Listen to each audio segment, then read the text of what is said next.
Alright, I'm going to be critiquing Bannerlord in this video, and I feel like I shouldn't have to say this, but I don't hate the developers in any way, shape, or form. I just think that they may have messed up a little bit releasing this game. Now, keep in mind, this is my opinion, and I will be dividing this video into three sections: the release date, single player, and multiplayer, along with, an intro and a conclusion. I will include the timestamps in the video in case you want to jump ahead to hear my opinion. So this is basically my opinion, of course, but it's the opinion of someone who wants to make content for this game, but really can't find anything interesting to put out for it. So what is Bannerlord and the game that came before it? If you know this information, then you can go ahead and skip to the next section. For those of you who don't know, I'll tell you. The Mount & Blade series started in 2008 and was released by Tailworlds Entertainment. It received mixed reception as the graphics quality was pretty poor and the quests were repetitive, but the game had a massive modding community as well as innovative battle mechanics. It was essentially a more focused Total War. Think of it as an untotal war. Instead of commanding multiple armies, you command one, but the twist is that the battles are fought from your perspective, which was something rarely seen in any medieval game. I have a few videos playing this game, or playing Bannerlord at least, but they're similar, so I'll leave a link in the description just in case you want to check it out. Now, a standalone expansion called Mount & Blade Warband was released in 2010. This expansion expands upon, imagine that, the base game by adding another faction, the Serenid Sultanate. If you played Bannerlord, this is like the Azerai faction, kind of a Desert Swadia, which is another Warband faction.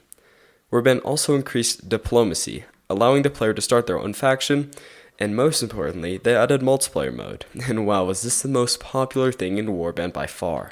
There were tons of different modes with private modded servers. The most popular modded server was the Napoleon mod that I believe the developers even made an expansion. And so Warband was the king for the next 10 years. If we look at only the Steam charts, this game also came out on Tailworld's own website and another game thing, but I don't remember it. We can see that it holds around 13,000 people playing at a time, with peaks of up to 32,000 players. After Bannerlord came out, the numbers have dropped to around 8,000 players at a time. So now we turn to Bannerlord, a game that came out in 2020, developed by Tailworlds yet again. It was set around 2010 years before Warband, so kind of early medieval, late ancient era. But it came out in early access, which we now turn to my first point, which is the release date of Bannerlord. I believe that Bannerlord was released too early and in the wrong format. It was in trackable development since 2016, so 4 years for this massive game. I mean, think of all the things that had to be made for this game to be workable. System optimization, tons of character and item models, the map, all of the siege and field battle maps, all of the towns, and the extensive code used for simulated battles, and all the collision and player fought battles. So for this game to only be released in 4 years by an indie studio is insanely impressive. But a lot of hiccups came with this game, because there's no extensive alpha or beta testing, to my knowledge, that came along with it. And if there were, then the playtesters that played this game before the game came out did a sore job of reporting the facts, because this game was not ready for early access. It had a lot of bugs in it and unfun gameplay that is carried over. Because it has a lot of bugs and unfun gameplay, although it still has things that have carried over from the original game, but hasn't really brought anything back to the table besides some better graphics. We've had so many different hotfixes, with one being released almost every day at launch date and slowing down to only 4 a month in March of 2021. And yet this is a bigger problem than even I imagined. Despite there being a large amount of bugs in this game, despite this, it hurts the modding community, with some hotfixes breaking mods while leaving others untouched. So that's a core aspect of the game that is now unstable just because this game wasn't tested thoroughly. I could forgive the game if it made it up with gameplay, but it really doesn't. This leads me to my next 2 points. I'll start off with single player. The small battles are insanely fun, but diplomacy has been cut off at the knees, along with quests, trading, and tournaments. To be honest, this game feels like a concept. The quests aren't fleshed out, they're boring and repetitive. You never get to learn about any of the characters. What do they think of the ruler? How are their crops? Do they like the local alehouse? Things like that. Even just your companions are stale. They don't stick in my mind, as their stories are lackluster and samey. I really only think of them in terms of their names, and the weird title that got added along with it. This goes for the nobles and faction leaders as well. The diplomacy in this game is just horrible, because there is none. The extent of diplomacy in this game is to either sue for peace or to declare war. Those are the only options. Having good relations with a faction leader doesn't mean that they won't just turn on you and declare war. You can't even trade for land unless you grind to level up a skill that can only be achieved by treating the game as a trading simulator.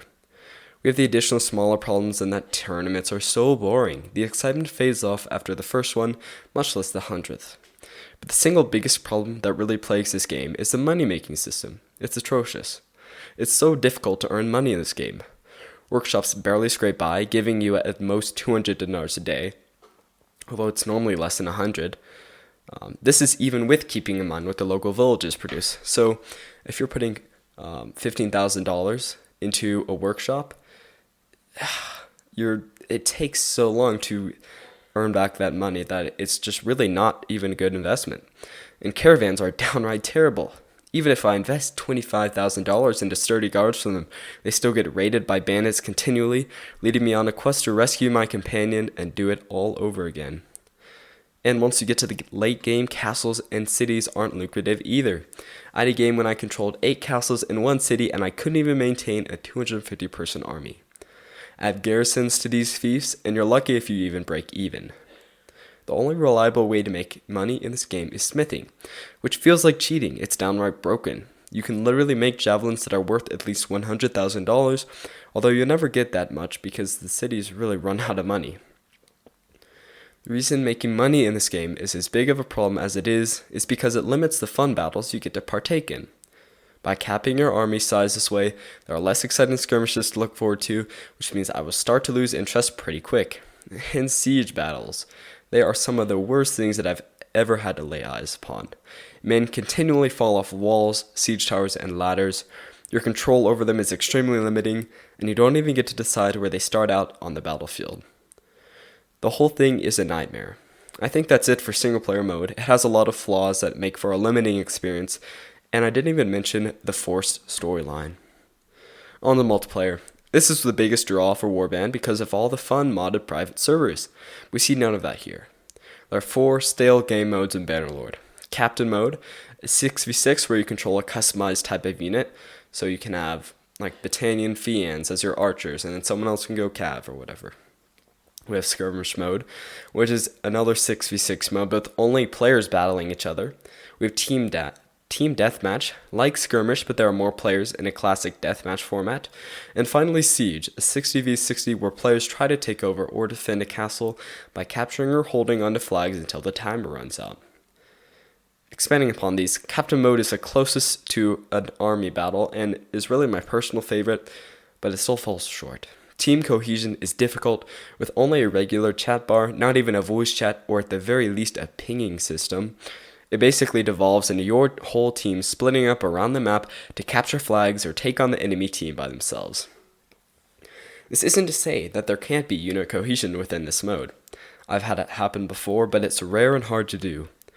Skirmish mode is an absolute joke and by far my least favorite. I absolutely abhor this mode. The maps are too big for a 6v6 and it leads to a lot of walking around with people that seem to have put no points in athletics. I mean, you're so slow. And in my personal opinion, player v player combat just isn't really fun for me. It's not even comparable to something like Mordhau, so I think that it's silly to base a whole mode on it. Team Deathmatch and Siege aren't as bad because you get to play against a higher volume of players, so there is less wandering around at least, but it still feels pretty bland. And that's if you can even get a match. The game has around 10 to 20,000 players at once, but no one is playing multiplayer. I can't even get a full captain match with waits from around 30 to 60 minutes for only a 3v3 experience, let alone a full siege match. The closest I can get to that is around 80 players at a time. So I just think the whole thing is really disappointing, and the whole issue is that multiplayer doesn't have private modded servers, so no one wants to wait an hour for a lackluster experience. So how could this happen? How could Tailworlds release this bad of a game for $50? Because they have a monopoly. There is nothing else like this. There are no games with massive early medieval online battles. There is no game with a free roam open world like Bannerlord.